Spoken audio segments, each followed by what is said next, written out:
Welcome to Podcast Start Berlesen, people. We're back with another new episode in our new season in the new studio. Now, if you look at like from the previous few episodes, we have a little bit of an upgrade. We have a new spotlight behind, so hopefully you can see back a little bit more. We'll be trying to do upgrades over time, and some of the things that we wanted to change as well from the previous episode is that we love deeper conversations. We like to let it go a bit more. So we just let it flow a bit more this time.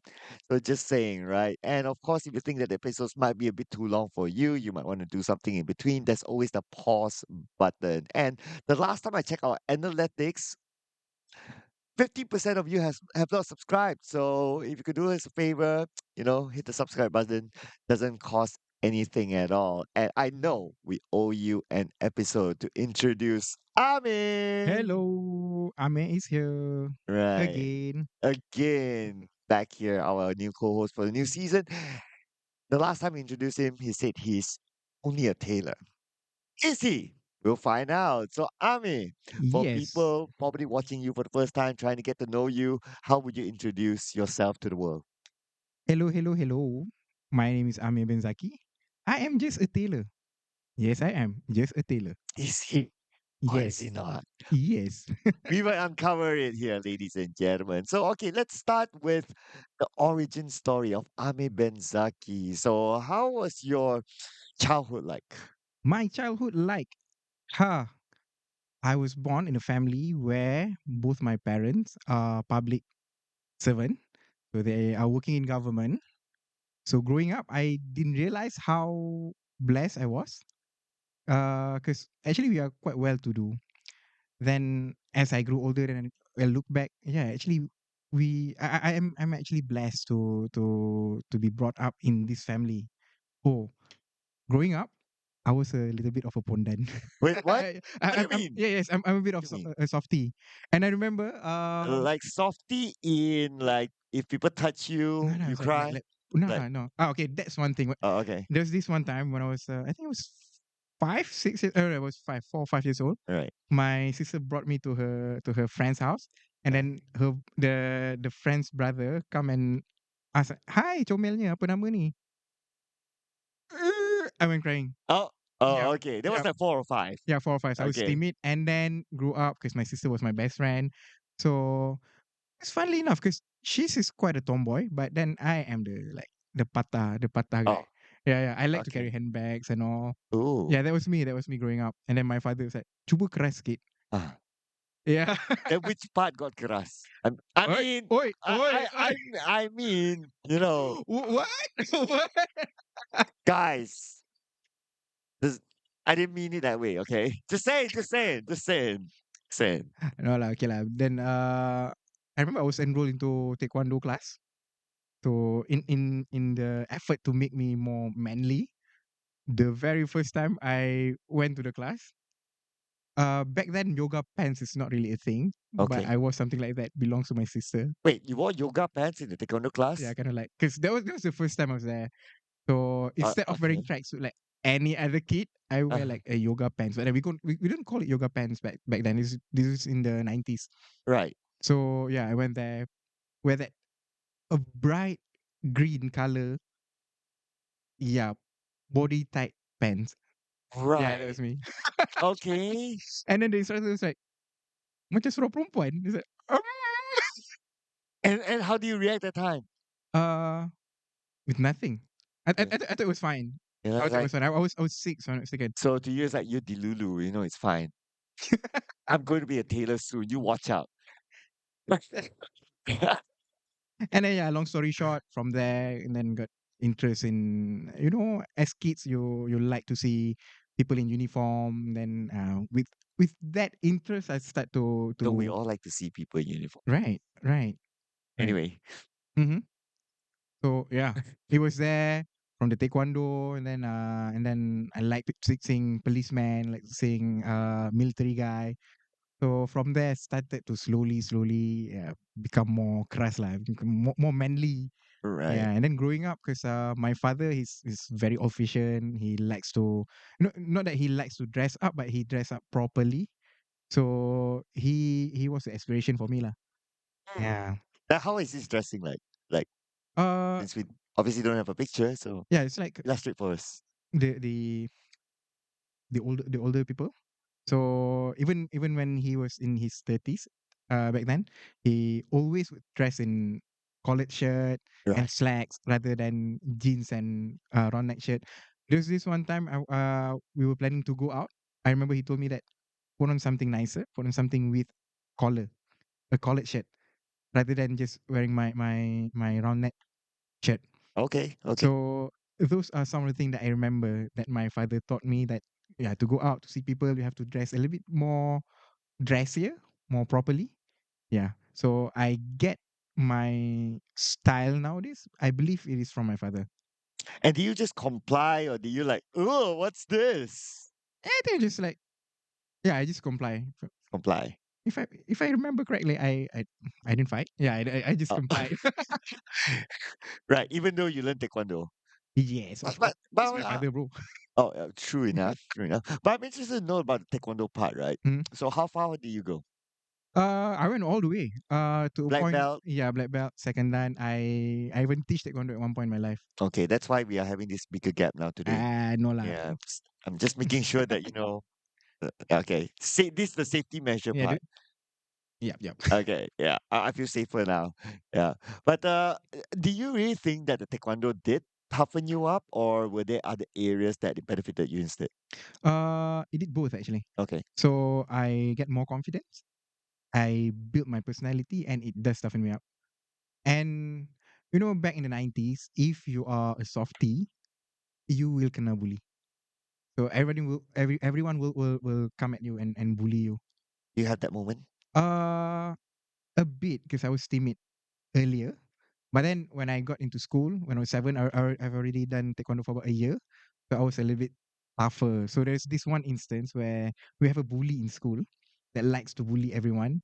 So he bullied me. He bullied me, and then I went back home. Then tell the story to my mom lah. I was like, I kena bully dekat sekolah. And then my mom asked me, what did he do? Oh, he hit me. You know what was the reply from my father? My mother? He was like, pukul lah balik. And I Whoa! was like, oh, ada green light. Oh, and did you actually do Oh so? yes, I did. Yes, I did. Oh, I remember okay, I gave him like 3 warnings. Like, okay, do it one more time, I'm gonna hit you. right, And then the second time, right. believe me, do it one more time, I'm gonna hit you. And then the last straw, he did three times. Like, okay, this is the last straw. One more time, I'm gonna hit you. And then he did, and I did hit back. I actually kicked him. Like, how bad was the cake? Bad enough to get me called to the principal's office. Ah, okay, and And then, okay, the okay, best part is my mother was called upon as well. right. And then there are a lot of other kids that actually back me up. He said, tak, dia memang kaki bully. Amir just balas balik. It's like, Whoa, okay. that was a win for me. And from that point of time, I have a few friends that like to follow me around because instantly I become a hero. Because I stood up to the bully suddenly. So from a timid softie, suddenly, yeah, Suddenly you became the people's champ. suddenly, Wow, the yeah. rock. Wow, very interesting story. And that was all. That all happened during primary school. Primary school, I was standard one, basically. My goodness. Yep, I was standard one. All right, all right. And so that happened throughout. I guess you were popular in school because of that throughout the whole primary school Yeah, era. to a certain extent. Not really popular, but then yeah, people were like, "Eh, Ami hari ni nak main apa?" So I'm now suddenly the leader of the pack. Hari ni kita nak main apa waktu rehat? Oh, okay. It's like you call the Yeah, shots, suddenly. right? So I remember one day I came back home, and then I was a little bit late, and then my mom asked what happened because my school is just right right next to my house. Like it's like 2-3 minutes walking. So one day I came back a little bit late, and then my mom asked, "Kenapa balik lambat hari ni?" And then I goes, "The meeting tadi." Oh, My mom, "What sort of meeting? Meeting nak main apa esok?" what? Meeting Wh- nak main apa esok, guys? what were your games of choice? Perang-perang, tag, kejar-kejar, menyorok. Okay, Yeah, those kind of things. And back then I was living in a kampung area. all So right. yeah, it's a bit more open space to play that. Because as I get to my I think it was I was in standard three. We moved. No, no. In standard three, we still live in the same house, same area. But then I was enrolled to another school. Then when I was in Oh, standard four, we moved to Putrajaya oh. to another city. So when you enrolled to the other school, you lost your hero badge lah. Of course, definitely. Oh. I went to a school where everybody already knows everyone because they've been studying together for 3 years. And then I was the new kid there. So Ah. back at being timid again. Oh, okay. But do you continue taekwondo? Yes, I did. Yeah, I did. Till So, when? I continued taekwondo until I finished school. So basically, when I went to this new school, they have a better taekwondo club. So I progressed a lot more there. So if I'm not mistaken, I went from my green belt to my red belt at Hmm. taekwondo. Right. Mm. I used to take taekwondo as well back Oh, really? in Oh, the day. okay. Yeah, I Oh, don't. was it the ITF? Was it WTF? It was WTF. WTF. Do you know the difference? Actually, I actually have the no actual idea. difference. Yeah. So basically, I just found this out. Okay. WTF is more prominent with South Korean, Okay. and ITF apparently with the North Korean. So Really? yes, yes, I found this out. I think few months ago, just Okay. recently. And do they like compete with each other? No, they don't, because they have whole different system. But then, Right. if I'm not mistaken, during the inception days, in the earlier days, they had this agreement, so they separated. Initially, they were started by the same person. What was the guy name again? It's General Che Hong Hee, if I'm not Okay. mistaken. So he was South Korean, Right. but then because of some dispute and all, he moved to North Korean. If I'm not mistaken, please correct me if I'm wrong. But if I'm not mistaken, that was what happened, and that is why WTF is more prominent in South Korea, and ITF is more prominent in North Korea. Right. Yeah. Okay. That's a new fun fact for me as well. I didn't really go that far. Um, I remember I took it like when I was in primary school as well. I Mm-hmm. think a lot of people took up taekwondo like you start very, very young, Mm-hmm. and it Mm-hmm. was well promoted in school juga lah kan. Yeah, yeah. Makes good Um, money. Haha. good money for the For the instructor. instructors. Yeah. Well, obviously as kids we didn't really think about that Mm-hmm. again. I think I went to just at the yellow je. Oh, yeah, okay. Yeah, and then I kind of lost interest after that. Mm. Um, I don't really remember what were the conversations that I had that I lost interest, but I remember I kind of stopped there lah. Mm. Because my older brother, he actually went far in taekwondo Ah, right. in terms of belts lah kan. Mm-hmm. Yeah, but I didn't follow that footstep. Um, and yeah, so I have went through at least at least from white to yellow, you have like at least one cycle of the process. You have to go and take the test and all Yeah, yeah, that. So yeah, I yeah. kind of The get grading. you. Yeah. Yeah, right.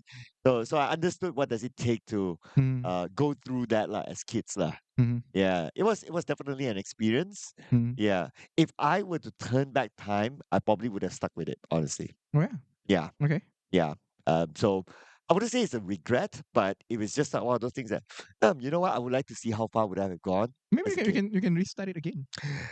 I At this age. mean, I throw one punch and I'll be like, sakit bahu. Yeah. Rather than we are breaking the brick or the plank, we break our hand. Yeah, breaking my hand, breaking my back. So I think I'm good for now, right? I can throw punches in Tekken and Street Fighter. Good That's enough. fine. Good enough. Yeah, I'll be happy with that now. Mm-hmm. Yeah, but you mentioned that you moved to the city when secondary school, right? No, in primary school Or primary you still when I was 10. 10. So that is a standard 4. four. Standard 4, yeah. Right, all right. So how was your personal transition from being in the the village is not the right word, right? The kampung. Yeah, the Kampong area. kampung to the city. It was quite a change because when you were in kampong, you have more space to play, like to play outside, panjat pokok and all. Then you move to Putrajaya, a proper city where you cannot panjat pokok. There were this instance where I go to try and panjat pokok, and the patrolling policeman came. Tak boleh panjat pokok sini, dek. I said, oh, ya ke? Oh, Even all the trees are planted like it is carefully planned where they plant the tree. right, right. And they probably like trim it so that Yeah, like yeah, you don't yeah. like if there's anything that you can climb on, it's like way up there. Right. Exactly. And how do you feel at time? Do you feel disappointed? It's like, oh, is this city life? Kind of actually. And okay, this one weird thing lah. When Okay. when I was younger, of course, duduk kampung, people tend to bakar sampah in the evening. So earlier on, when I moved to city, I kind of miss the smell of bakar sampah. But as I get older, macam, alamak, benda ni tak elok. It's not good for the environment. And then now I kind of not enjoy that anymore lah. All right, I right. used to enjoy the smell of the smoke in the evening. How Oh, crazy it was. okay. Is that a very kampung thing? Oh, okay. As a 100% CD boy, Uh, yeah, I'm trying to like relate to those. Like, right. hey, smoke, hey, smoke, smoke, people, smoke, smoke, put it out. Oh yeah. Oh, Oh the wait, smell, man. The Lin smell. says his favorite is Baja Kelapa Sawit, which Oh, yeah. is um Oh, the what smell is it- horrendous. Okay, that's weird. That's weird. Because I live in a place where we are quite close to Kelapa Sawit okay, area, and in the evening during school time, because okay, my school, it is not actually the we don't actually have concrete wall. It's like a hall with wall with holes punched on it okay, for what we call it, for pengudaraan. What okay, for air flow, Yeah, yeah, for airflow, yeah, airflow, something like that. Because we don't have they don't have fans in the class. right. So in the evening when they start to use the baja kelapa sawit, the smell, bro, it's like, oh, so crazy. I hated it, and I don't know why Lin likes it. I mean, So that's so pretty weird. so Lin has issues now. Probably, probably. Yes, his issues are not solved from our last 2024 episode that's released, people. If you want to find out what issue it is, you can check back that episode where it Uh, features Adrian Hendricks as our main guest. so Lin Yeah, can't remembers that. we highlighted that you had issues. Yeah, you can watch back that again. Add to our account. Yeah. So coming to the city life, right? Mhm. Like adaptation and all that. Like you kind of miss a bit of the kampung life. Yes, Yeah. yes. So how has it been for you to readjust? Early on, we will still go back to the kampung house because when we moved to Putrajaya, it was because of my mom's transferred to Putrajaya. So we had a quarters there. So we still keep the house that we lived in. So in the early years, we still go back to our kampung house lah Oh, where is the kampung again? in Sungai Buloh. Bulo. Okay. Yeah, so we still go back to Sungai Buloh every weekend. But then after a while, yeah, maybe it's not it's not very feasible for my parents, so we stopped doing that. And after that, then I realized that I really miss kampung life. But then I think I am quite blessed again because we moved to Putrajaya rather than move to KL, because Putrajaya is a very well planned city. So they have this area for housing, this area for commercial, this area for offices. So it is actually quite calming. After a while living in Putrajaya, I kind of like it. And now I think it's quite hard for me to leave Putrajaya.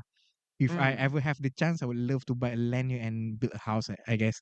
Because I kind of like Putrajaya, how well planned it is.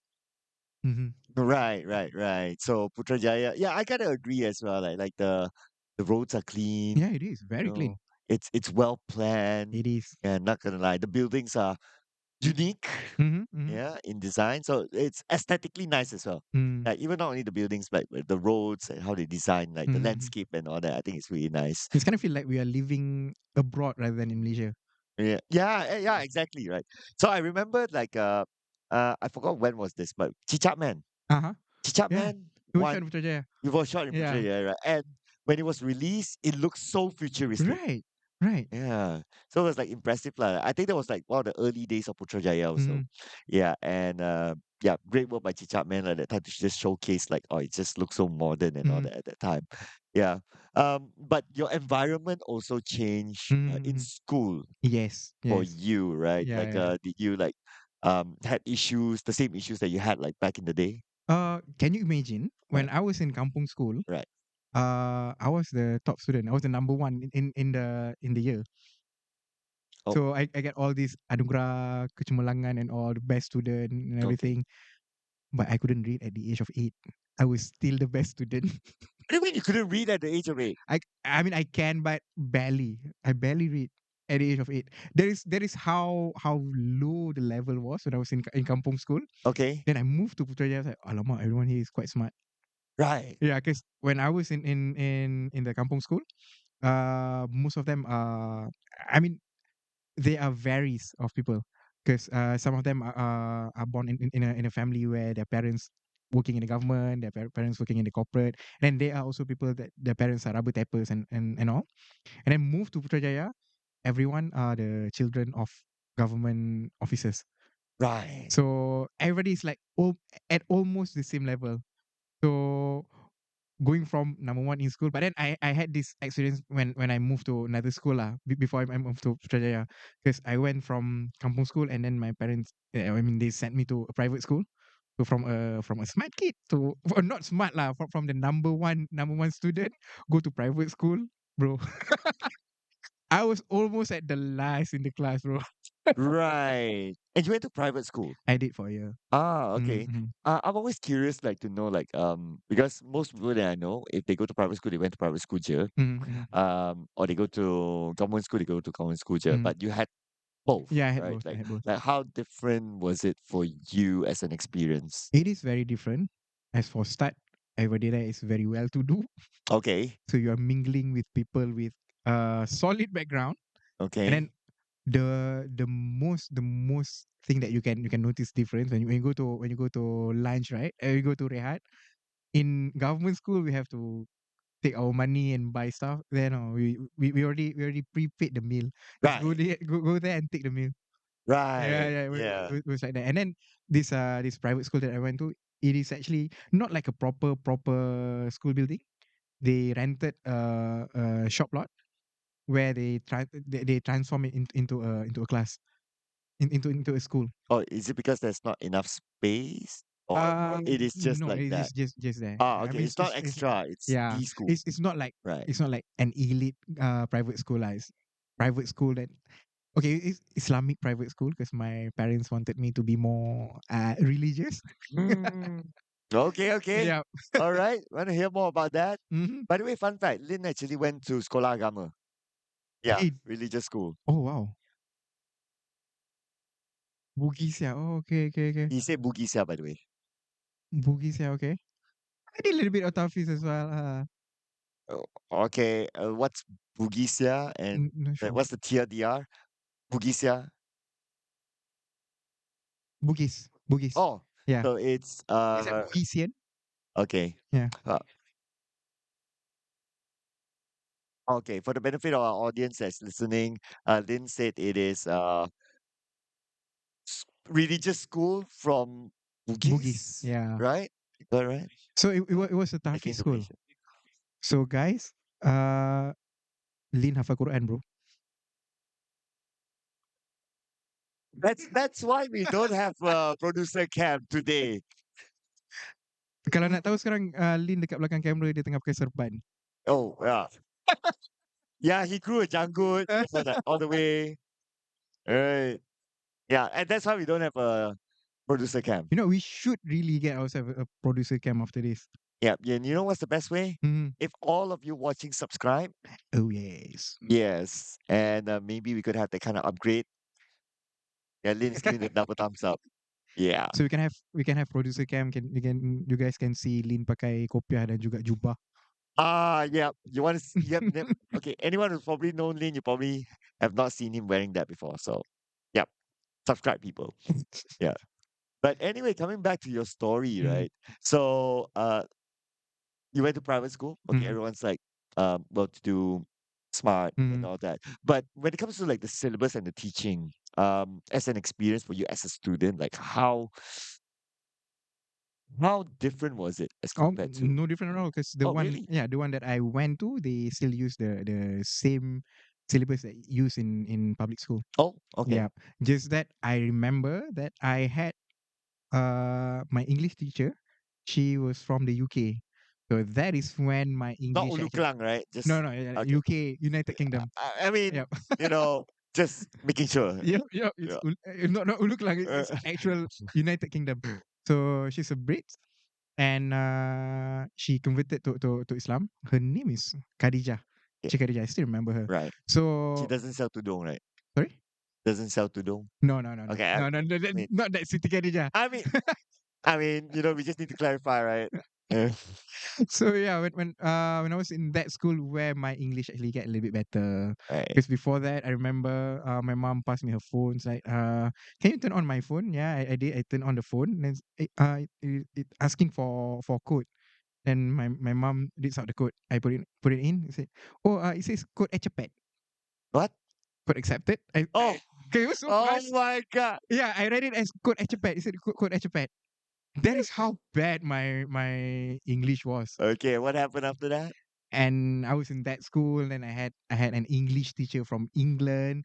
So she helps a lot in terms of my English. And I remember the thing that I look up the most on every class. She would start the class with a segment she called show and tell. So every day on her class, she would assign one person. So if let's say the class is tomorrow, so the day before she would assign one to three students to bring something that you really like and go to the front of the class and talk about the thing.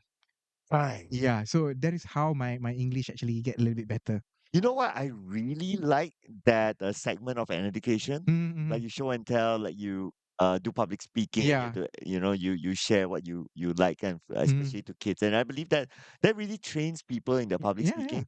Because if I were to be absolutely honest, and obviously now I teach at higher learning, Mm. public speaking is not one of the best traits. Yeah, Yeah, yeah, yeah, yeah. and I'm not generalizing everyone, but for majority of the students that I've encountered, public speaking is difficult for them. Can I weigh in that? Yeah. Because I think this is something that has to do with our culture also. Okay. Because for Asian, we are thought to be very down to earth, and when the elders is speaking, try not to cut them off. Try to be very moderate in your conversation. Compared to people from other culture, they are encouraged to talk more. Right. So this is not empirical, not backed up by any studies at all. This is just from my observation, because I used to teach as well. We get to there. From my observation, people from our culture tend to be more timid in front, because we were thought in the early years to be more reserved, because it is a part of our value in the Asian culture. But then when I teach abroad, when I see people from other culture, the whites, they are a lot more accustomed to talking, so they don't really have problem talking with the elders and all, because it is encouraged for them. Right. So like how to find the right balance here? Mm-hmm, Like mm-hmm, because that also affects like upbringing, right? mm-hmm, yeah, yeah, Yeah. yeah. Like what's your thought about that? Hmm. Especially with you right now, you have a kid. We did share it in a previous episode, so you can check Mm-hmm, that out. By the way, mm-hmm. yeah. So what's the thought process? Uh, Maybe we can keep the value, but we need to get our kid to expose themselves more. Maybe if we have the resources, we can send them to speaking class or something, to speech class, so they can train on their public speaking. They are more confident. For me, I gain a lot of my confidence from doing sports, and also from that school when I was in the private school. So yeah, that encourages me to go out there and speak. It doesn't really matter if you're using the correct grammar, if you're talking in the right manner, or whatnot. Is that for you to just go out there and to start doing it. Mm. Yeah, I think I don't know. Like for myself, honestly, I don't know for myself how like it happened that I can naturally converse with people in public. But I remember that when I was a kid, like I was like 7 or 8 years old, or Mm. that level of kid, like, and my mom used to say that, or used to tell the aunties around her, or aunties, uncles, say that, he always likes to ask questions. You? Yeah, Oh, okay. I was always a very curious kid. I would ask about Ah. the tiniest of things. Mm-hmm. Yeah, so I guess that kind of like translated to liking to do podcasts and ask people questions. How do you do that? Yeah, but I do agree. I think there needs to be a balance, and I Mm. do like I think there's a lot of value in Asian culture Yes, yes. as well. But being in a modern world, I think some things need to be a bit more progressive, Yep. especially when it comes to public speaking. Hmm. Yeah, because if you're not able to um, present yourself well, opportunities are limited. Yes, that's very true. Because if we can't deliver our thought, deliver the thing that we are trying to say, we lost most of the opportunity. Because sometimes I do meet a lot of people that they have good ideas. They I mean a lot of things that they can do, but they can't because they cannot deliver their thought. Mm. Yep. So we got to get a school teacher on the podcast one of these days just to That hear will a be thought. very interesting. Shahrul Zikri, I'm looking at you. Oh, Yeah. oh. Call out terus Terus eh. kena panggil. No, he's a long time follower slash friend as well. Ah, okay. Yeah. So Shahrul Zikri, he's currently teaching in Sarawak. Oh, oh, yo. Yeah, he's Sarawakian. He's also teaching in Sarawak, but he's teaching in Pedalaman. And when I met him end of last year, he was in KL for something, and then we were talking about like his challenge of helping budak pedalaman even Mm. to read, Mm, and mm. they are already like what darjah 5, darjah 6. Yes. Bro, I gotta be honest. You don't have to go that far to pedalaman. Yeah.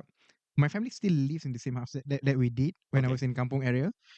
So a few years ago, my sister and I we try to teach the local kids English. They are like 12. You know, I give them a simple phrase to read.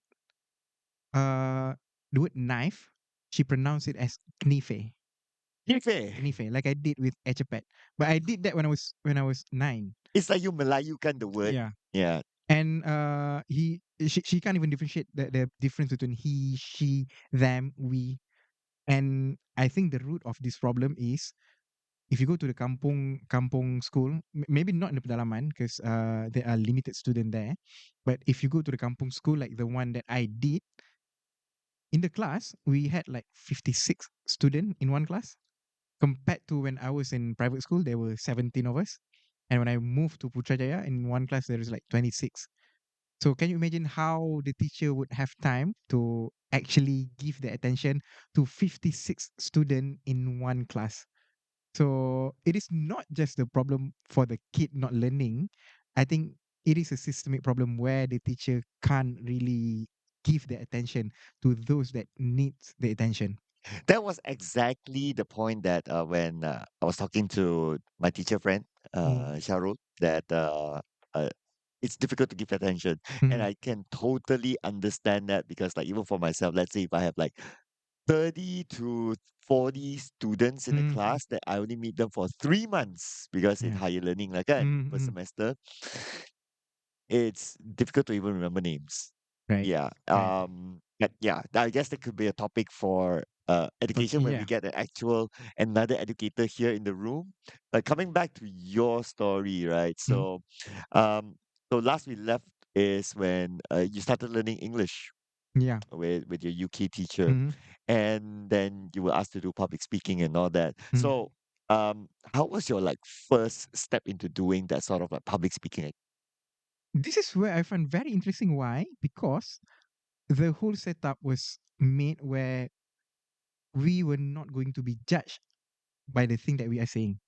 So it doesn't matter if you code mix, she will correct us if we are using uh grammatically wrong phrase. She will correct us after the presentation.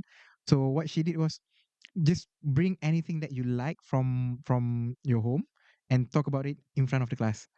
So the very first time I had the chance, I was actually really excited.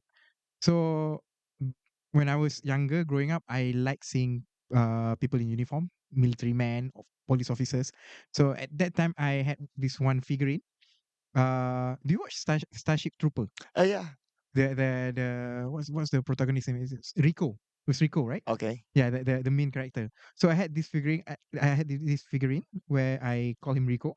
So I brought that figurine to school, and I was talking about that figurine. I can't even remember what was the talking point, Okay. but I enjoyed every second of it. Right. Yeah, because I had the chance and I had the platform for me to express my interest to the whole class. and nobody's judging. So I think this is one of the thing that I find it different also in private school. I'm not too sure about the other private school, but the one that I went to, it is a lot more supportive compared to when we go to normal public school.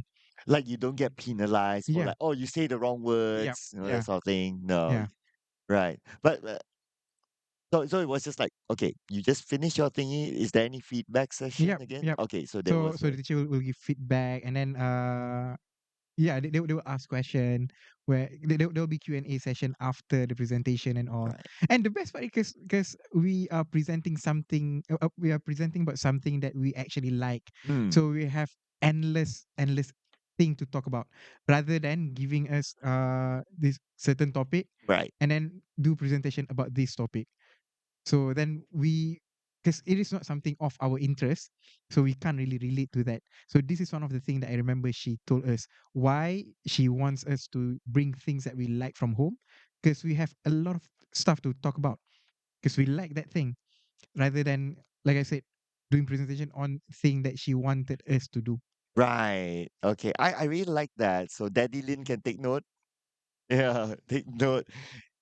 Since your kid is a bit older than his kid, so you can like ex 3 years Oh, three older. years old. We'll find that out in 5 more years. I don't know. Okay, you do Like you're now the apa tu the experiment. sniffing. I mean it's halal, so you're not the guinea. Oh, yeah, technically, yeah. Just I mean just figurative of speech. Yeah. Okay, so we'll find that out in 5 more years when we have 1,000 plus episodes. I don't know how many episodes by then. Let's go. Right. Okay, so all right. So then with that it helped you to I believe adapt with the whole environment because you're able to speak freely. You know that Hmm. you have the freedom. You don't need to be afraid of being judged and all that, right? Hmm. Um, were you also mentioned that you were active in sports, Yes, I played was. football, right? Yeah, I play football, but then Okay. Or football is like a free time thingy. okay. But yeah, I do other sports. All right. So what's Yeah. your main sport? When I was younger, it was swimming. Like I think we talked about this on the previous episode. I was forced into swimming and then competitive swimming, Yeah. Yeah. and then yeah, it was taekwondo. I was quite competitive in taekwondo as well. And then along the way, I picked up ice hockey. So most of the thing that I do actually rooted from my sister. All right. She is an adventurous one. She wanted to try taekwondo. She tarik me in, and then one of the reasons because I was a bit of a little bit of a softie. Then she wanted to try ice hockey from the Mighty Ducks. Yeah, it was from the Mighty Ducks. I know Mighty Ducks from the cartoon. The cartoon. Yeah, yeah, Both, but yeah, you know the actual one. Okay, the cartoon and there's one movie. yeah, yeah. Yeah, called The the the Mighty Ducks. cartoons are more like superhero kind of stuff, and then the actual movie there. So yeah, it was from there. She wanted to try ice hockey. Okay. Then because my sister naturally she do not want to go by herself, she dragged me in together to start ice hockey. So I did at the age of 10, if I'm not mistaken. Yeah.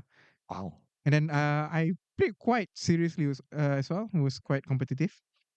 I always see ice hockey as like rugby, where you need like a physique Yeah. to play the sport. But as a 10-year-old kid, like, how do Yeah. you survive like But the then for sport? the kids league, physical is not that important. Okay, I thought you Yeah. like straight up like because you're brought by a sister, right? It's like straight Yeah. up Yeah. join like the big boys. No, no, It's like people like 10 feet tall, no lah, no and lah. then you're like 2 feet. But then of Oh course, no, like, cause naturally ice hockey is played by the expats kid, right? right? So we are the Asian kids there.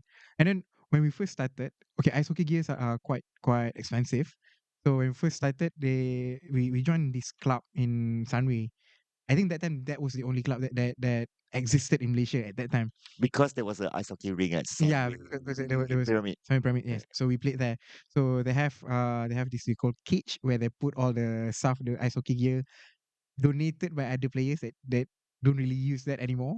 Oh, So okay. it was I mean smelly to the least. Okay. I was about to go there. Oh, that's a nice Oh, community thing, but there was this one time. uh, Okay, for ice hockey play we have to use this glove, protective glove. right. So I went down there at the cage to pick the glove. Naturally, I would try to find the nicest looking glove. I took that one. It was red and black color. I used to like red color back then. I took that one and then gear up for our training. Put my hand in there. Said, hey, there's something furry in here. Oh, I took it out. It was a mouse. what?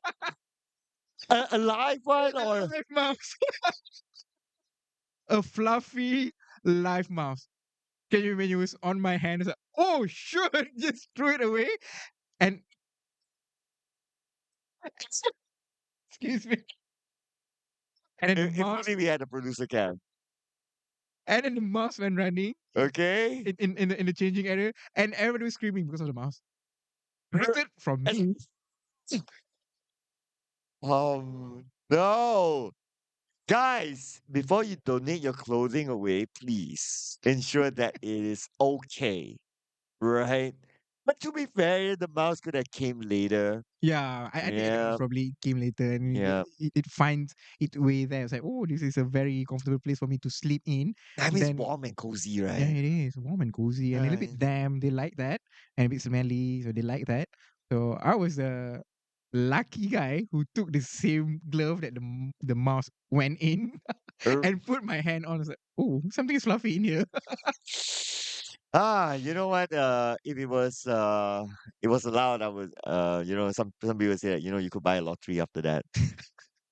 It's like that. What are your chances of getting that right? It's crazy. And to think about it again, I think I Yeah. was lucky because the mouse didn't beat me. Can you Oh imagine yeah. what would happen? You would have turned Yeah. into I don't know, mouse Mouse man. Man. Mouse man. Mickey Flava. Mouse. Flava, I'm looking at you. Uh, yeah, we're calling out Flower. I know he likes Mickey Mouse, but he does have a Mickey Mouse hoodie that he wears. Oh, really? Yeah, like that in the middle. There's like this. Oh, You've okay. seen it before, again. Yeah. So if you don't know who Flower is, he's in one of our previous episodes. Yeah, shot in 2024. We could We should. bring him back here. We should. Yeah, talk about Mickey Mouse. I was Look at about Actually, I was about to go him turning into Master Splinter, but I like Mickey Mouse better. I'll take that. Master Splinter.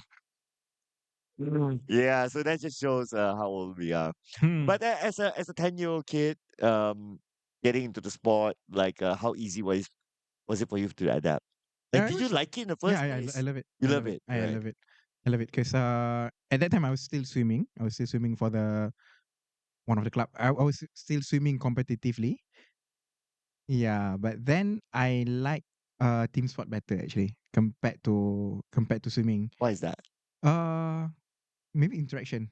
Okay, Maybe okay. interaction, and then maybe because the training for swimming is a lot harder, man. Oh, It drains my energy, but it was good. It was good. I always thought swimming is easier. No, it's not. No, it's not, man. Because you're in the water, you're like, it's cooling. Or maybe that's casual swimming that I'm just Yeah, imagining. yeah. Probably casual Uh, swimming, yeah, schooling, and then after you're doing few rounds, few laps, your body start to get warmer and warmer, and then you actually sweat underwater, man. Oh, Yeah, you actually sweat. oh. It asks if you're thirsty, do you just drink the water? No, no way, because I know for a fact that people actually pee in the pool. I did that too. I'm so sorry, guys.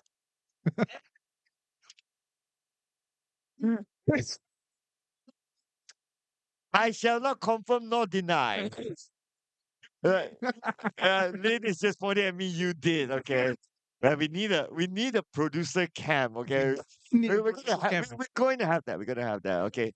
Yeah. So subscribe to us so that we can have it for your entertainment. Oh man, yeah. But okay, Have you ever peed in a pool before? I shall not confirm nor deny. Okay, okay, that's good enough. Yeah. That's good enough. You can draw your own conclusion I there. I will leave it as that. Yeah. So that was like your co-curriculum, the after school thingy. Yeah, after school thing. Yeah, yeah, Yeah. yeah. In the primary school. Mm-hmm. Oh, wait. Oh, we're still not. Oh, Yeah, yeah, it's 10 still years still old. still in the Okay. primary school. But do you carry that forward to secondary school? Yes, I did. I played ice hockey up until to the time where I need to stop for SPM, Okay. and also I continued after I got into unis. Right. Mm. So all up the way until uni. Yeah. Then what? Are you still actively playing it? No. Oh, what made you? Uh, aging. I mean, aging is one thing, and then Oh, come injuries. on. Oh, okay. Yeah, injuries are most of it, and then I use that as an excuse for me to not work out. Oh, okay. But what sort of injury did you have? I had a dislocated shoulder and also a slip disc from ice hockey. Oh, ouch. Yeah, it is. It is. So during one of the game, I fell and then my shoulder like it went off. Like it was like hanging there, and they have to put it back in, and because I believe that there's a socket there, and there's a ball and also a socket something like that. So Uh, they put it in.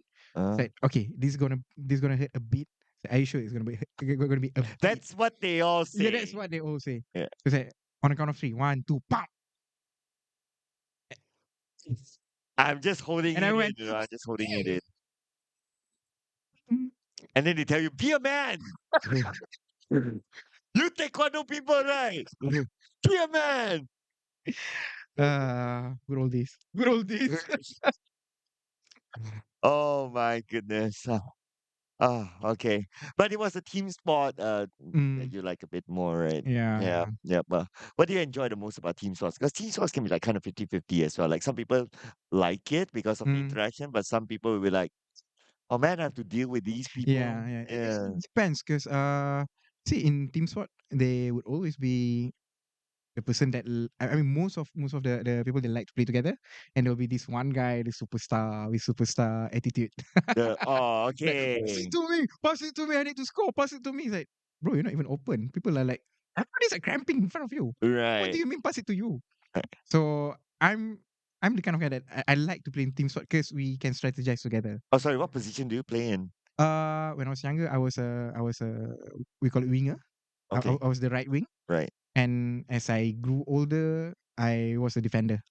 All right. And I used to play together with my brother. They used to be we call it Your the one and only brother, yeah, my one Adi brother. Benzaki. Yes, Shout out. yes. Yeah. Hadi Benzaki. Yeah. Okay. So we played together in for ice hockey. We play in lines. So there will be usually for professional level there will be 4 lines. One line consists of 5 people, and we will rotate every minute. Right. So you play for 1 minute, and then you go out, change to another line, change to another line. So I used to play in the same line with my brother, and I think because of how we were connected, how we are connected because we are brothers, so we can actually communicate without talking or looking to each other. I remember a lot of time in during the game, he could actually pass the puck to me without me looking, and I could score goal from the assist that he made. Do you know? Okay, I always had this curiosity, right? Because sometimes when we talk about like sports, esports, or basically team sports, again, um, sometimes like when you think of like, oh, this team have brothers or this team have twins, Mm-hmm. it's like you have that telepathic Yeah. moment, like you don't need to say it; it just happens, right? Mm-hmm. Was that the case? To a certain extent, yes, for me. Okay, For me, it does. Because when we were playing together, I'm not going to say we are unstoppable, but I managed to net a lot of goal because of right. the setup that he made, which we did not orchestrate it before. So it was unplanned. Yeah. So okay, we have the general idea. Okay, you go to this side. When people go to this side, I cut through that side, and then you will make the pass. It just happened without the needing to shout for the to ask for the puck. So he would just make the pass, and I will be there. I don't know how. I'm not too sure about the other people that are twins playing the same sport in the same state in the same team. But for me, it does work that way to a Mm, certain extent. right. Okay. Okay. Because yeah, I always wonder if there's like this, you know, well, telepathic guy like Professor X. Yeah, it is kind of. It is kind of. And then Yeah. we can't really explain that. Uh, It just happened. it just happened. Yeah, it just happened. Yeah, I remember during the first league that we played, we were trailing 1-0. So that was the final. So we are losing 1-0. So the whole freaking season we are not doing very well. We are the bullied team, and somehow we were in the final. Mm, And then I think there was less than 10 minutes left to play the game, and the score was 1-0. We are trailing, and then Hadi made that play, which I could score the equalizing goal. okay. So and then when we were about to go out, and our coach like, Ame, give me another one, Okay. and Hadi did the same thing again. No pressure. Yeah, I mean at that point I was like Okay, I'm just going to give another one because if I net this one, I kind of know that we will win because the time is not that much left, and then they are so ready to celebrate. They're so ready to celebrate the win. And then for ice hockey, it's start where the referee will drop the puck, the thing that we play, we call the puck. The referee will drop it, and the one taking the face off, pass it to Hadi. Hadi pass it to me. I just go straight, shoot the puck, and then and net the second goal. And that was the winning goal. That was the Oh, winning goal, and that was the first season I played in the league. how does it feel? Oh, it was like, and I never thought that we could actually win that. You know the saddest part, well not saddest part lah. Our team name was called Lucky Shot. Oh, Yeah, the team name is Lucky Shot, okay. and I took that lucky shot on the final, and I scored the winning goal. It felt so amazing. Do you feel it was a lucky shot? uh, It was skill. I mean a little bit of both, a little bit of both. The Okay. stars just aligned for me that time. Oh, okay. That's the best way to put it, right? The stars just align. And the best part is we were featured in Oh, the this Stars newspaper. newspaper. Do you still have the clipping? I think so. We used to keep the clipping. I can't remember where I kept it, but we keep it lah. There were few times that we were featured in newspapers for our ice hockey thingy. You know, at least we're going to do some post production. Might as well, if you find the picture, snap it. I You're going to would put it up. I would. Put it up. This is something. There was this one time, Yeah. our whole family, because well, basically at one point, there were four of us.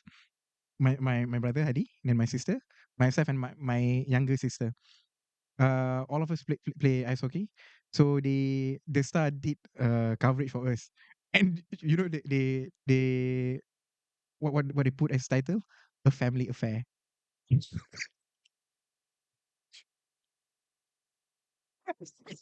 I love the journalists. I will try to find that again, and we can actually include that if you want. Yeah, if we can find it, we'll definitely put it up. Okay, somewhere. I don't know, full screen or whatever, whatever, whatever. A It's fun. family affair. A family affair. That's a very interesting headline. Have you won any other titles after that? I did a few times, Oh, a few times, yeah. right. And yeah, I was lucky enough to get the MVP. I think it was MVP for the season 2 or 3 times. But then it's not all that glory lah, because the sport itself in Malaysia is quite small back Okay. then. And to compare it now, the kids nowadays playing ice hockey in Malaysia, they are seriously good. Right. They're seriously good because they have better coaching system. We have better coach to train. Because back then we just go to hockey school, play for fun, and yeah, maybe we can play in the league. They created leagues, and I started in the Division 3 league. Mm, Then I moved up to Division 2. So yeah, there's not much team there anyways. Like for one season there will be like 4, 5 teams if I'm not mistaken, and then in one team there were like 12 people. Technically, it's a not really competitive competition lah. So people just go there to have fun. Then just to spice it up a little bit, they created a league to play together. would you still be able to play now? Here's the thing. Okay. I think that I could physically. Okay. I mean, mentally, Mentally? mentally, I think Okay. that I could, but then physically, it would be so sad. Would you like to see a show match of Abe playing ice hockey? Uh, And in real life? I don't know where to play. Well, okay. Maybe Lin we can says work in it out. game, I mean, yes. yeah, I haven't played. The last time I was on the ice, it was 2017.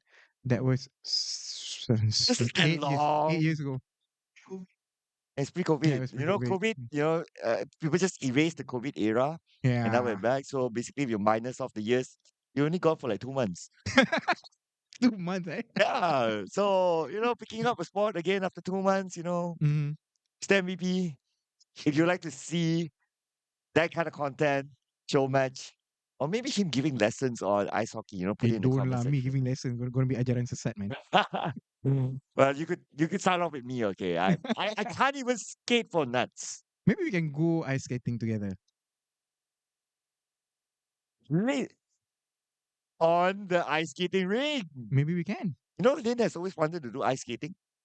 Yeah, Oh, for real. okay. Lin never skate, never touched snow before. Okay, maybe we can try. We Yeah. can we can try ice skating. There you go.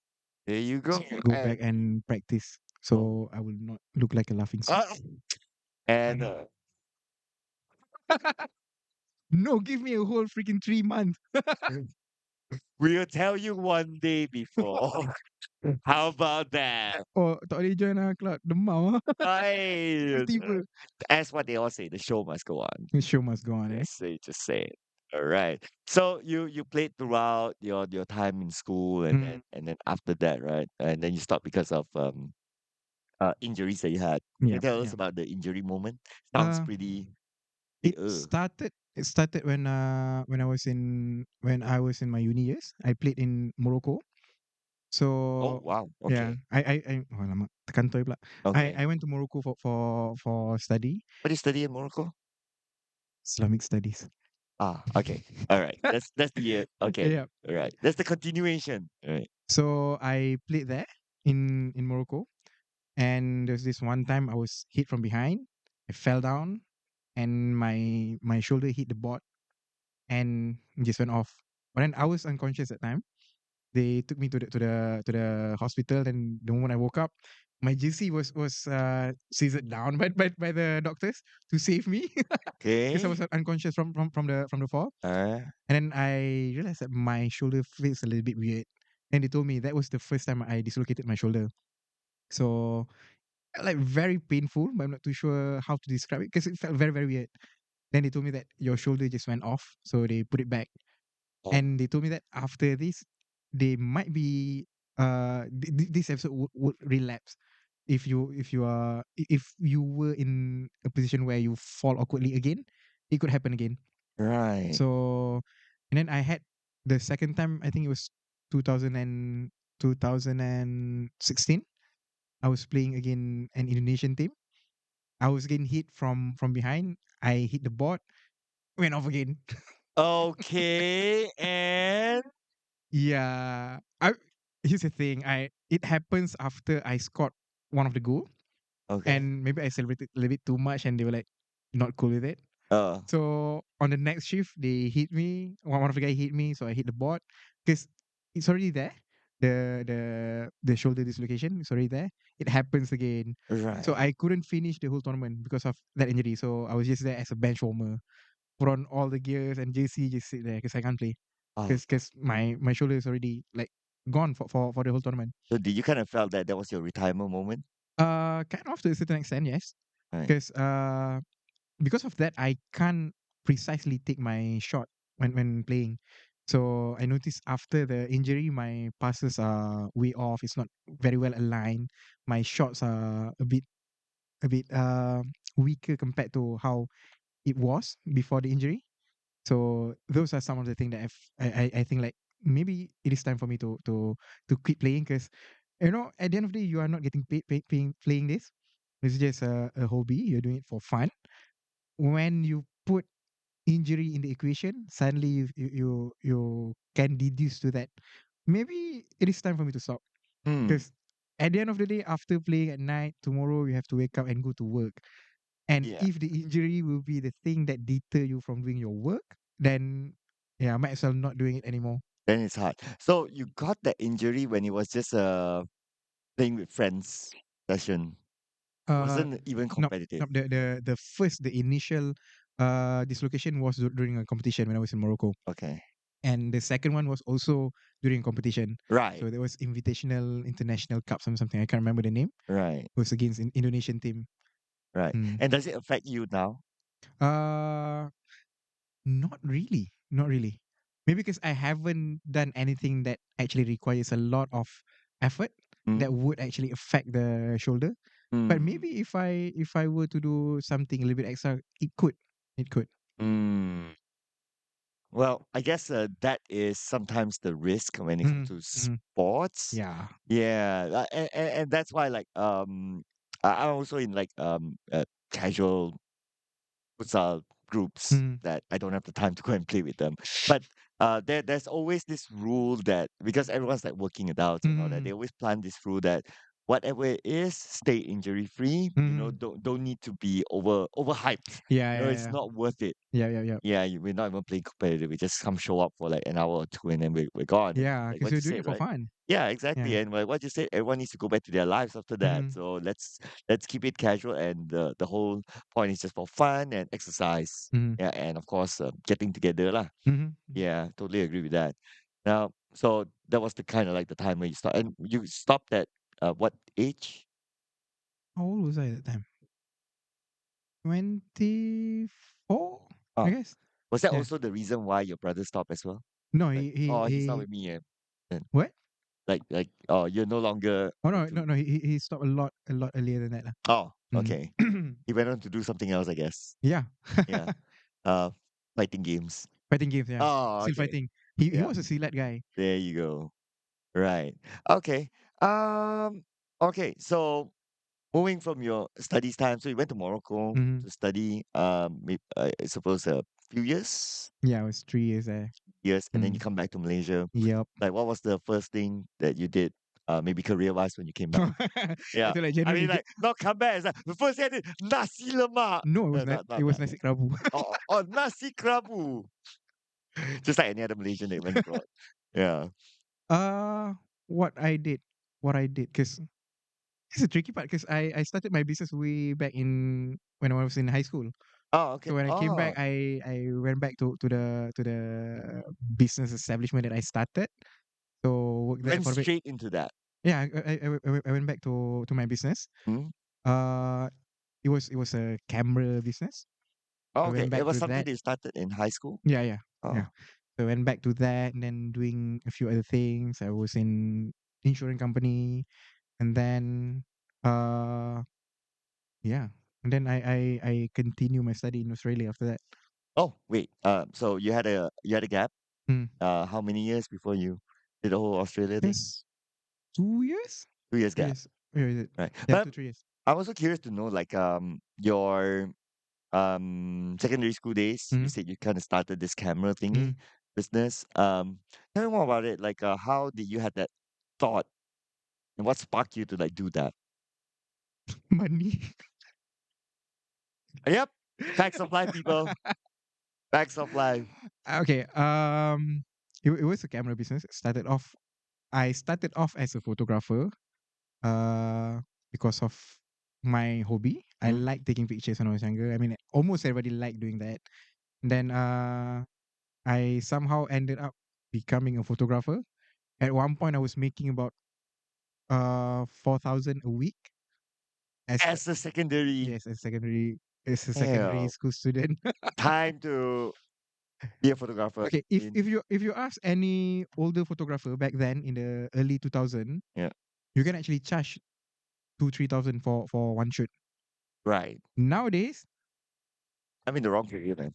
because any average Jews can buy camera Okay, yeah, it's and accessible they now. they they can start the business, so they are willing to throw the price at 600-700 per shooting session. Mm, So back then, if you were shooting wedding, you can charge 3 to 4 thousand, mm, 2 to 3 thousand, 2 to 4 thousand, depending on the package that you are giving out. So back then, it was very lucrative. right. Mm. So Yeah. from there, from doing photography business, then I realized that photography gear is actually quite expensive because you need to upgrade and all. And I see that maybe this could be another peluang for me to make money. So I started with secondhand photography gear business. Then I met another friend who owns a camera shop. Then long story short, we worked together. Mm, So we set up a shop together. mm. Mm. Okay, and is the shop still in operation? Yes, he still operates a shop, and I do not have any share in the shop anymore. Oh, okay. What happened there? uh, Maybe I got bored. Oh, okay. All right. Um, so, but I'm curious about like the whole price thing, right? It Mm-hmm. was back then it was that amount, the big amount, and then nowadays it's more accessible, more people doing it, the price Mm-hmm. drops. Mm-hmm. Um, a term in this sort of transaction, people call it as lowballing sometimes. Yes, yes. Yeah, but what's your thought about that? Because frankly speaking, like there's two school of thoughts here, Mm-hmm. right? Like, okay, if we keep our prices high, great, Mm-hmm. everyone gets it. but um, you are still competition with each other. Mm-hmm. So somebody will take the route of dropping the price, and then Mm-hmm. after that it will go. Yes, as a business perspective, it doesn't sound great, but you still need the business. Mm-hmm. Mm-hmm. So, what's your thought about that? I mean, yeah, here's the thing, because for me, photography is a work of art, and I started doing business where I still shoot with film camera. Okay. So every shot actually costs you money. So you have to charge a certain amount, a little bit higher, so that you can compensate for those shot that is not usable. Mm, Because back then, when you use film camera, you can't see the outcome until it is developed. yeah. So, and back then, developing film, you use dark room rather than light room. Oh, Dark oh, room, okay. the Yeah. physical dark room, rather Yeah. than using the the application that we use, the software that we use nowadays. So in the early 2000, who people that do photography business, they are actually sort of artists. So you are paying not just for their gear, not just for their time, but also their expertise, Ah, because they need to practice doing it. And comes digital era, I did that too. And at that time, camera is still quite expensive, I think, still quite expensive. But one portion of the issue you had before is no longer there, where you use digital for the storage. mm, So you can take unlimited number technically, and then you can see it before you actually deliver I mean, during the photo shoot, you can actually see the result beforehand. Then people start to realize this actually is something not that hard to do mm, compared to last time, because you need to actually sharpen your skill before you are ready to take money for your service. mm, So that is where things to start to mm, go downhill for me, because it is a lot easier for people to pick up the hobby compared to how it was before. Because buying memory card, you buy one time, that's it, you're good for the next 2-3 years. Then maybe it will rosak after 2-3 years. Just buy another one. Compared to, you have to buy rules of films before mm, before that, and then you have to learn how to actually develop the film. So in the modern day, yeah, I do understand, because it is something that easier for you to pick up. You can just buy a camera, go to the street, take photos, and then do some editing. Then voila, it's good. So people start to think that, okay, maybe I can charge people for doing this. Granted, there are actually people self-taught from digital camera, using digital software, and make really good photos. But then, because the entry barrier is very, very low, now any average Joes can just buy a camera and do some editing. Maybe just buy preset from online, slap it there, and suddenly it's like, okay, I'm ready to take money for my work. So for me, I still see photography as a craft where we are paying not just for the time, like I said, we are paying for the skill of the photographer. So I don't understand where people feel okay to charge lower, because they don't really put enough time to think that their skill is valuable. mm. But then we are following the market, Right. because the market always wants the cheaper version. So this is where the people that actually using this as a craft, not just a hobby that pays, are hurting. So Mm. I think this happens across the industry, for almost everything, for the what we call it, people that draw Uh, animes, draw cartoons. Um, Do, there's a do, name for it, do, right? do we do we Mr. call it Anime. do we call it drawer? No, it's not drawer. Huh? Yeah, Mangaka. Okay. yeah. There you go. That's the weep word. So basically, what I heard, there are people that just got into the hobby, then suddenly they think that, okay, maybe I can charge people. So they go online. You can hire me for service, just paying $50. Compared to those that actually spend the time to hone the skill, to learn the craft. So it hurts them. But then again, no right, no wrong. No right, no wrong, because Eh, yeah. no, it doesn't pick up. Our microphone is very good. Yeah. Yeah, but again, there's no right, no wrong, because people are trying to cari makan, Mm. and for the market, we always try to get the cheapest option that we can. Just that maybe there's need to be a line to that we can set a line that we don't cross. How do you determine that line? That's the tricky part. Right. That's Still the tricky part. the question yet to be answered. Mm-hmm. Right. Maybe to answer that, we'll get more business people to come onto our Yeah, podcast. yeah. That'd be pretty fun as well. So maybe any of you business people want to come and do a sharing, we'll be happy to talk to you. Just saying. But you know what? Me drawing out the mind map thingy, right? I can imagine one of the I wouldn't say even it's an issue or root cause, it's just what it is. Mm-hmm. It's technology. Mm-hmm. Right. Mm-hmm. Technology progresses, it makes things more accessible to Mm-hmm. people. People with lower skills can do higher skill work because Mm-hmm. of Because of technology. technology, yeah. I can imagine like now there is a whole conversation about AI, right? And Mm-hmm. how you can just prompt out things Yeah. and then it just generates for you like graphics, Mm-hmm. right? You like graphic designers, I can feel the pain now.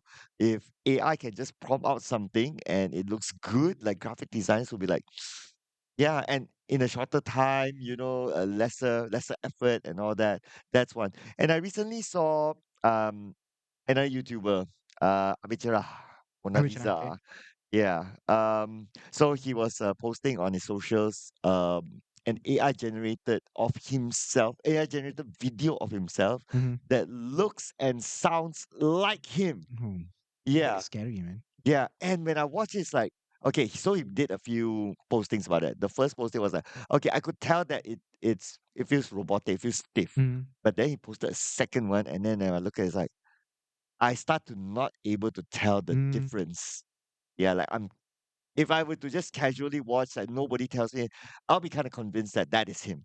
But Mm-hmm. he said it openly, like, okay, he tried to clone himself with AI. This is the result. What do you guys think, basically?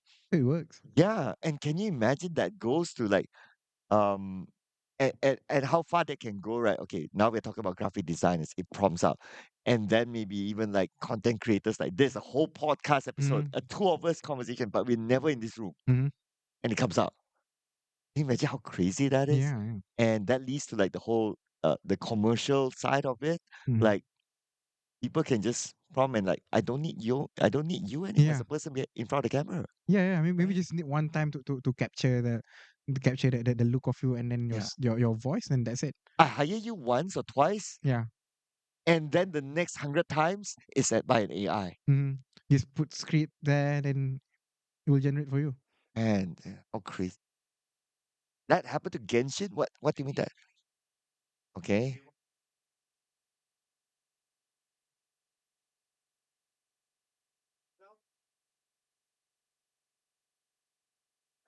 All right. According to Lin, okay, I'm just trying to recode. We need that. We need that up next time. Yeah. Yeah. That he says that Genshin is facing that and in the English version. So people are unhappy and the boycott is happening on the English version of Genshin and it's currently running. Right. We'll keep tabs on that. Maybe we can get a Genshin enthusiast to come talk about it one of these days. That'd be kind of fun. Yeah. So many ideas, right? Okay. So but one thing that might be, I'm just thinking here, that might not be affected by these kind of technology. As of now, that is, Mm-hmm. don't know how it will progress, is physical services. Mm-hmm. Like tailoring, for Mm-hmm. example. Mm-hmm. Yeah. So we're about to get to that, okay.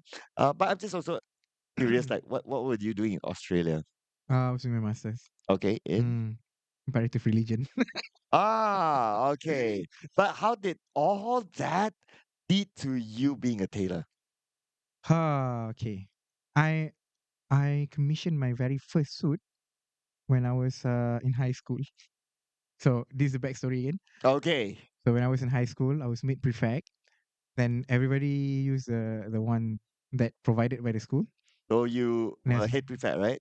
uh that was a bit Eh, later. So okay. so I commissioned the first suit You know when what? Actually, was about to go to like, so you were head prefect, so you went from hero to zero. Ooh. oh kejamnya. Sakit. Ow. I mean, for a person that was not the prefect, I mean that's what, yeah, the conversation like Oh yeah, okay. okay. So basically, I was made prefect, Yeah. and then I convinced my father to take me to his tailor. So this tailor was in Ipoh. So we live in KL, but my father he usually goes to this tailor in Ipoh. The tailor house name is it's Tonai Tailor. Okay. Can't remember if it's Tonnai or Tonai. It's Tonai Tailor. Not sure if the business is still there, if the uncle is still there. But then I made my first bespoke suit when I was in high school, when I was mid prefect. So after that, it's like, Wait, okay, need a suit yep, because you were mid prefect. yeah. So because in my school, the prefects they wear suits on Monday. Okay. Yeah. Not only on Monday lah. On All on right. on on the occasion where we go for event outside of school, Okay. so we will wear our suit. My school had it as well. So shout out to SMK Jalan Cochrane. So yeah. But don't they already have suits for Yeah, they you? do. They do, but over the top. Uh, okay. You sort of like, Yeah. eh.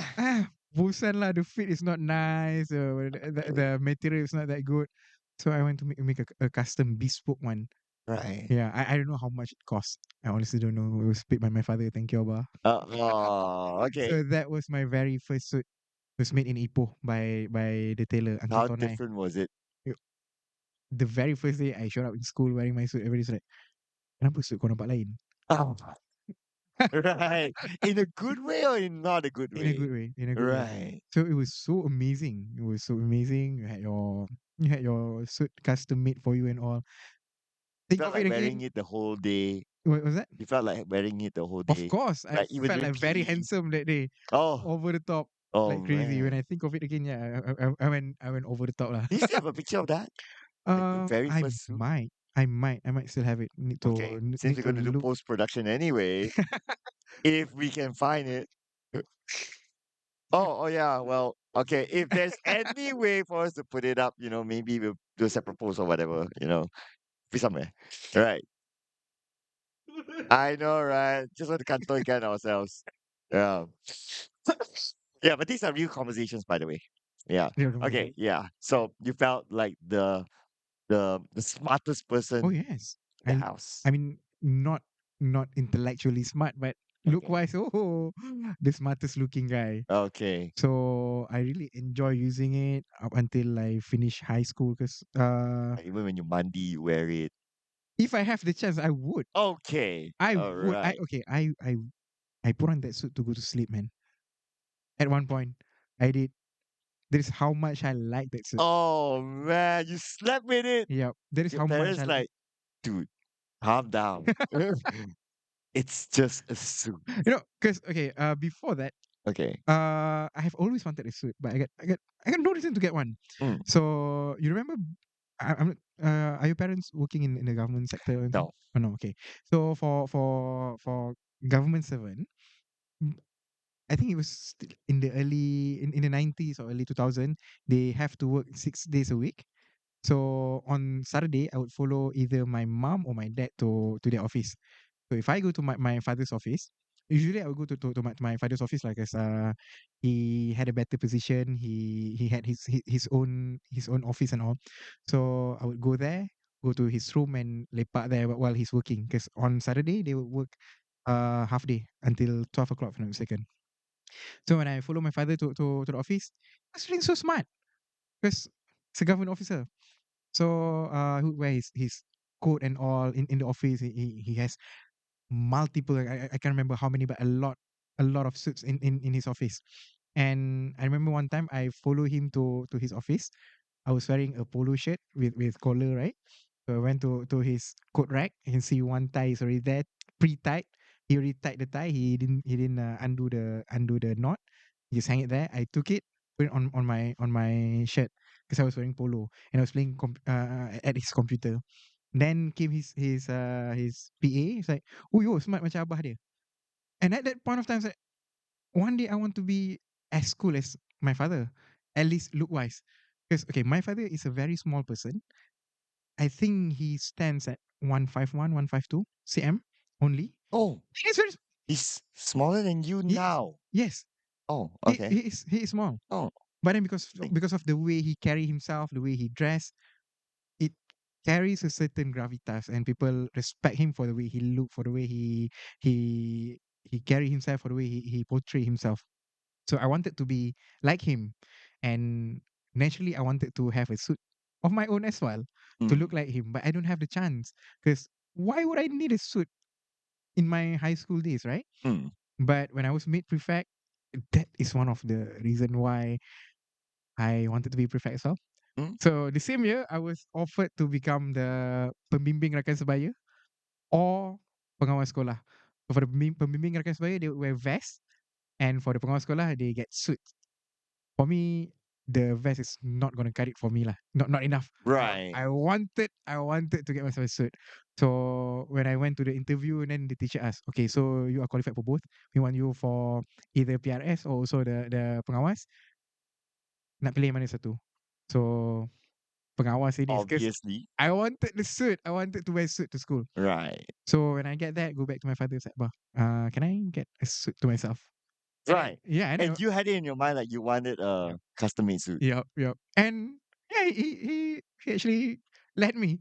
He actually generous enough to let me get one suit to myself. So it was really amazing. So that is why I really like having that suit. That was the first suit that I ever had, that I ever owned, and it was custom made for me. That is why I put it on to go to bed.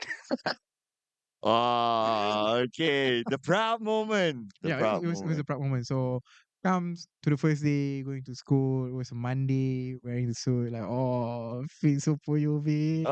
I Oh, think like I'm the most handsome guy here. I uh, mean, at least handsomely dressed. uh, So it was a proud moment for me. I still remember the feeling when I first put it on and go to school. you made So heads turn. was that? You made heads Oh turn. It's like, yes. Yeah, it was like, asal suit okay. kau lain? Macam, lawa suit kau. Like, yeah, because it was custom made. But I didn't say that. I was like, thank you. Then from there it starts my interest in making suit. And long story short, dah masuk alam pekerjaan. Uh, I came back to workforce in 2000, 2018, 2019, where people stopped wearing suit This was the after Australia. after Australia. Okay. It was after Australia. Right. So people no longer wear suits to work. So I still find myself excuse to wear suits. Okay. And how? How? And then it is actually something that worked very well for me. Okay. It's because of the way I dress. People start to assume that I am someone that needed to be respected. Right. Yeah. Okay. So you always, I believe everybody has heard this phrase. Respect is to be earned, not to be asked. Ah, yep. But then for me, it's the other way around. My take is respect. Respect is given. Respect is assumed until you do something that makes you lose it. Hmm. So because the way I dress, people assume that I am a person of a certain position. Because I wear suits to work. I still wear ties Mm-hmm. to work. So people assume that I am someone at a higher level. Then because of that, because I fit the visual cues for the company that I was working, it was like, we can give you a better position because of the way you dress. Because It you was a can. tailoring company No, it's not. or not? No, it's not. Okay. No, it's not. All So right. tailoring company comes a little bit later. Okay, my first job in a tailoring company was in 2023. Right. So yeah, that was only when I start working in a tailoring company. So before that, I was making suit. I start to learn a little bit here and there. I was making suit, and then I wear it myself. So a little bit later, when I'm a bit more confident, I start to take order. So first start with my circle, my friends. Then yeah, as I get better, I am more confident to go more public. So I start to take order from people that is not from my circle. Mm. So I want yeah, to backtrack a bit. Right? I'm a bit mm, curious. Like in your first job, you wear like a suit into mm, office, and I would assume that everyone else is not. yeah, Yeah. nope. Like, don't you feel like, hey, do I overdress and like I don't fit Mm. in if you were to dress like that. Don't you have that kind of feeling? Okay, here's the thing. I have this one thing where I call it the 20% rule.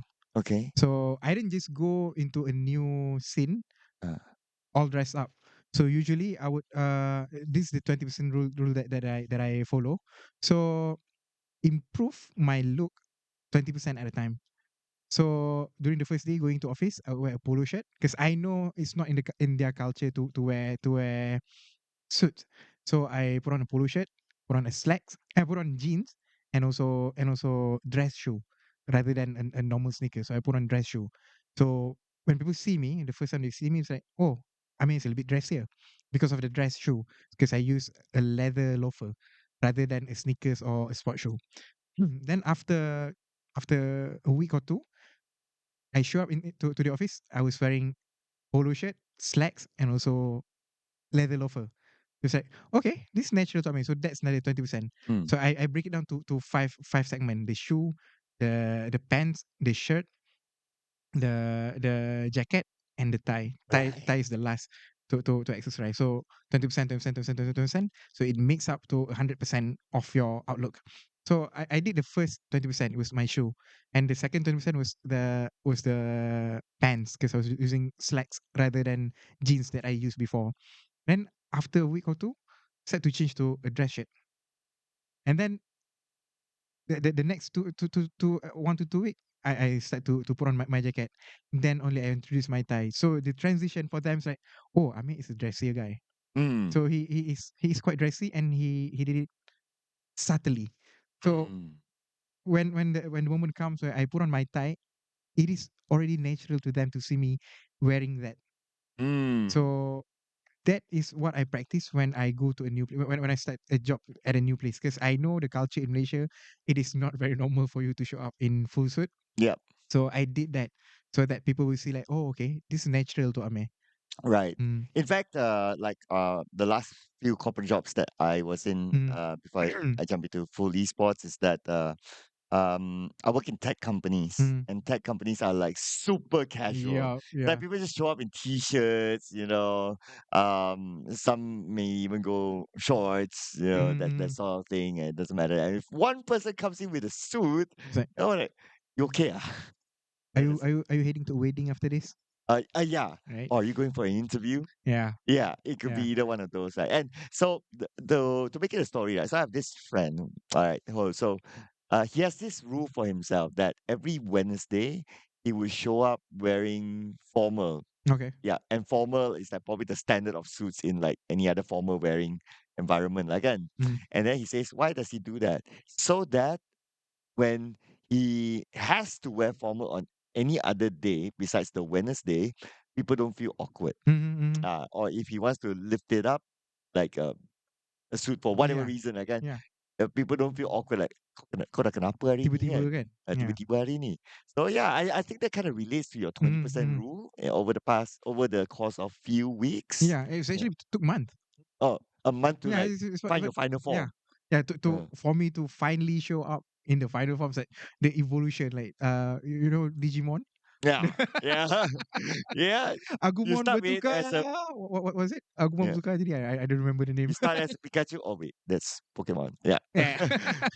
So start at the lowest level and then subtly, slowly goes up the ladder so that when you are in your final form, mm. people would see you as something natural to you. Mm. And then for me, yeah, I like to dress up. And what I see today, a lot of people they try to dress up, but they are not comfortable using it Mm. because they it happens so sudden for them that suddenly they need to show up in suit. They just show up in suit, and you can see that he is not in his natural form. Mm. So that's why for me, for anybody that wants to try dressing up, you want to up your game, you can try and follow my tips. This is what I did. So even for my clients that are not used to wearing suit, usually they will come. Most of my clients they come for their wedding suit. Mm. So I told them even before the wedding, just wear it maybe like 10-15 minutes per day at night so that you are comfortable wearing it. So that when the day itself come, during your wedding, you feel natural wearing it because you have Mm. already practiced using it. Right. Okay. Okay. Interesting. So, the evolution of your career went from non-tailoring business Mm-hmm. to a tailoring business. Mm-hmm. And was that actually part of the plan that you wanted to get into a tailoring business of yourself? That's why you got into the industry through another company Ah, first? I gotta be honest, it is not planned. Okay. It's actually not planned All right. because Tell us. the I mean the base of it, I needed money. Of course, I really needed money, right? So I was in sale before. The I was doing property. I'm still doing property. So I was doing property to a point where I think I have made enough for me to sustain for quite some time. So I decided to take a break. Mm. Just malas-malas just use the money. And tailoring was not at all in the plan Right. because for me the goal was to make enough to retire. Mm. So yeah, tailoring is just something that happens to me. I love the idea of tailoring. I love the art of suit making, but I have never thought that I would choose this as something that I would do to put food on the table.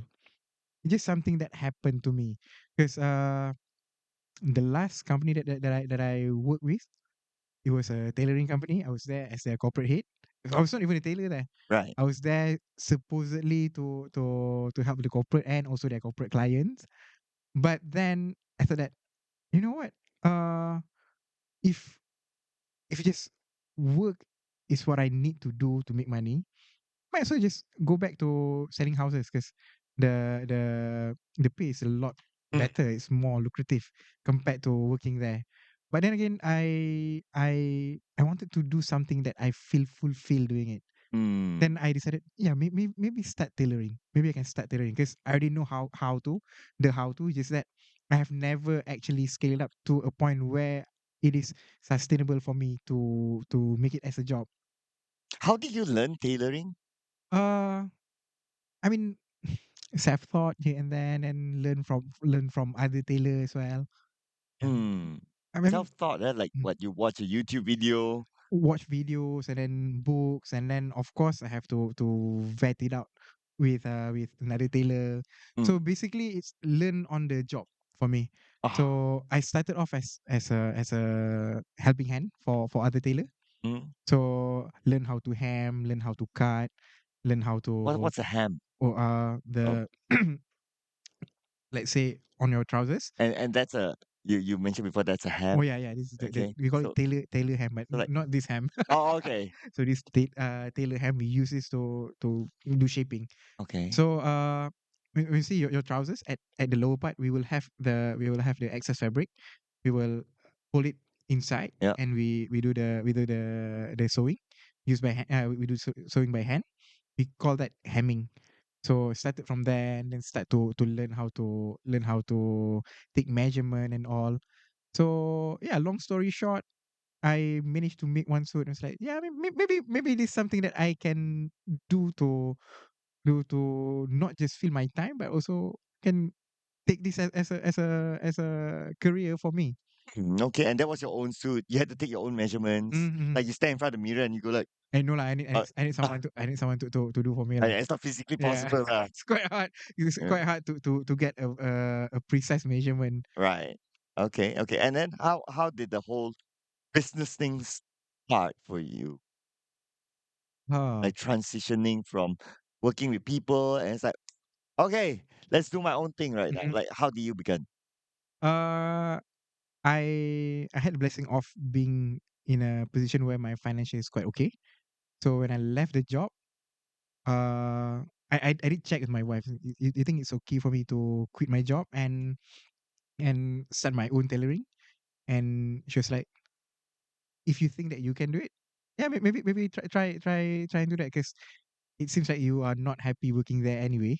And then if anything went south, you can always go back to property. Mm, Because I am still practicing real estate. I still have the license. mm. So nak cari rumah can contact me. Yep, there you go. Iklan That's a tak plug there. berbayar. Iklan Yeah, tak berbayar. that's a plug.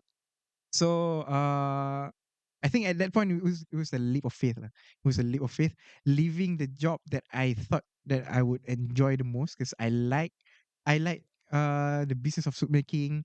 I was there in a company where their main business is doing suit. So for me, it was kind of like a dream job. Not really dream job. It's something that I should enjoy, but it doesn't really work out. So I left the company, and it's like, yeah, maybe just make it till you make it. Just Mm, wing it.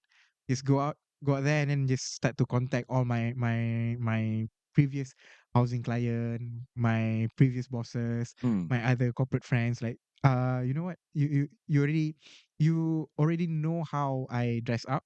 You already know that how I made my own suit. So why not maybe give me a shot?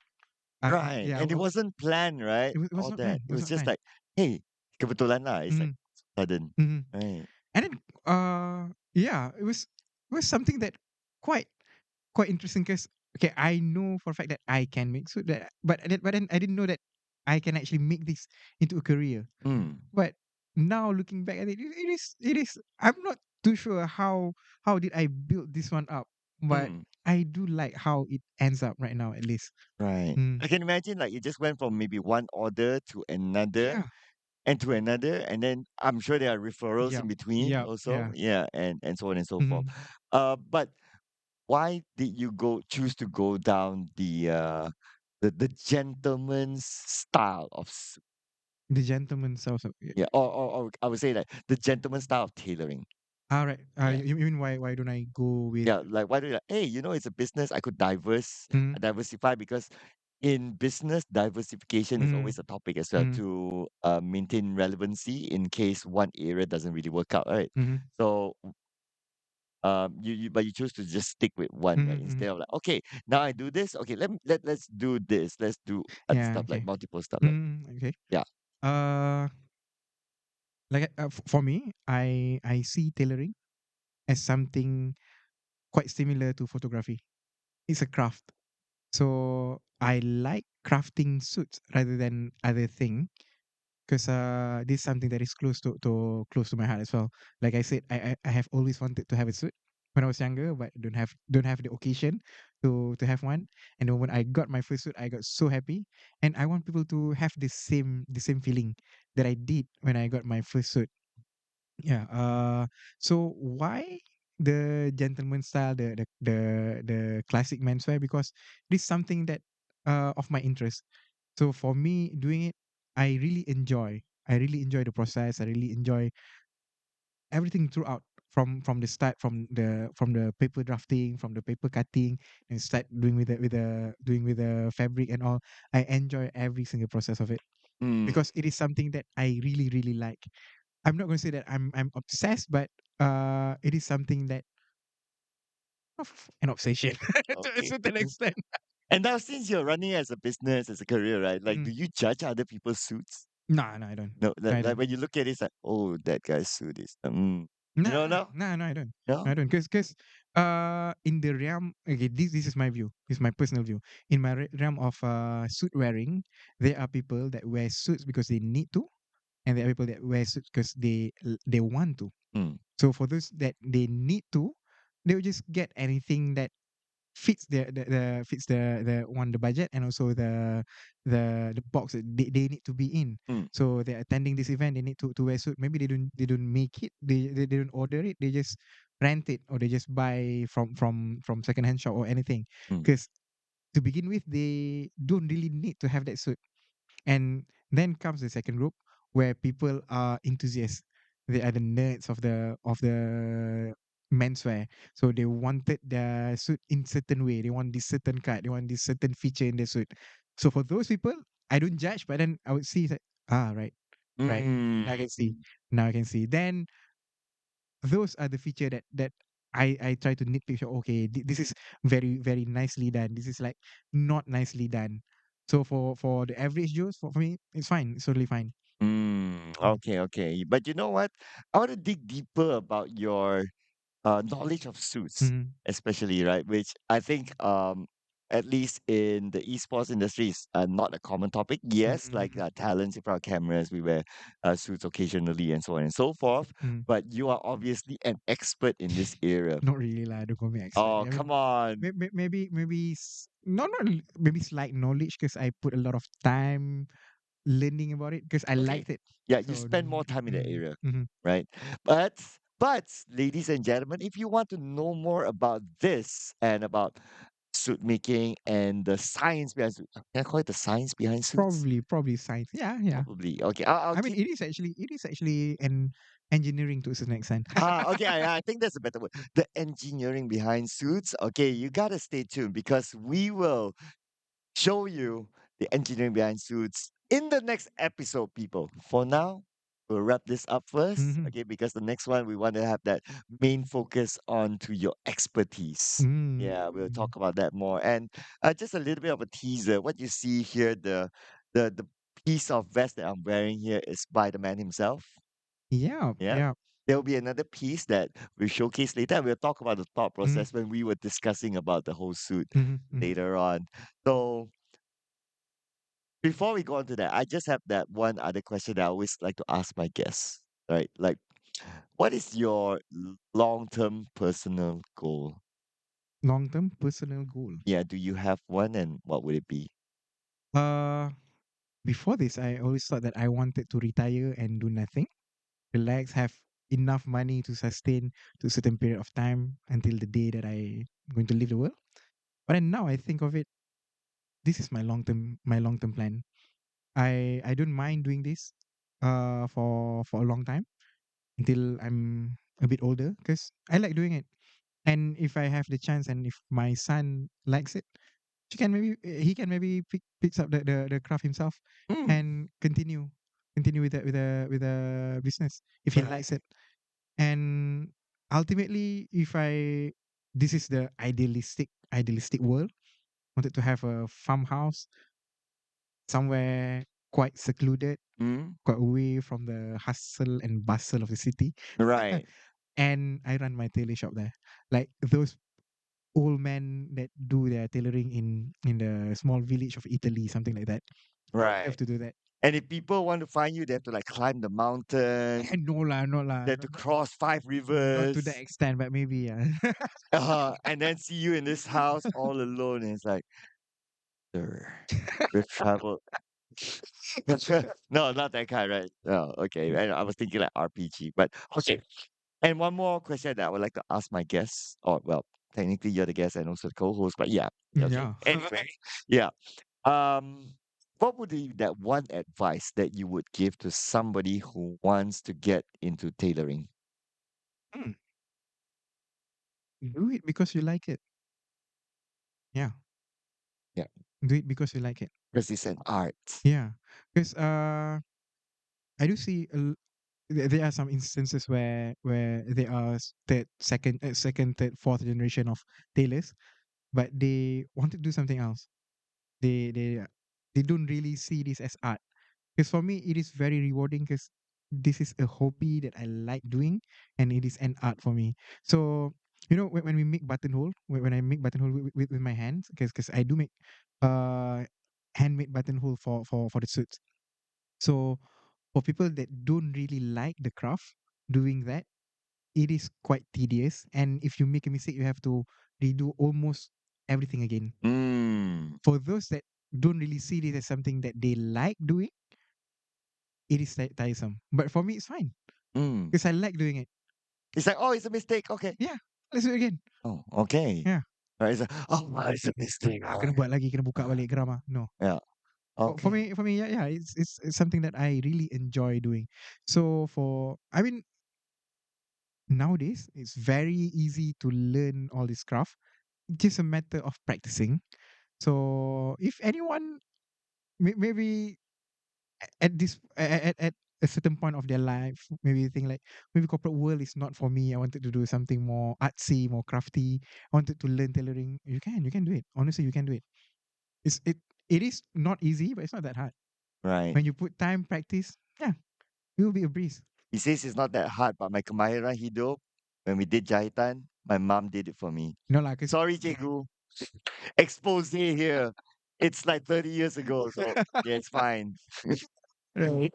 Right. But anyway, so I would like to dig deeper more about like what's your most expensive suits that you have Oh, made? yo. What are the most expensive suits that you have made? Why are they expensive?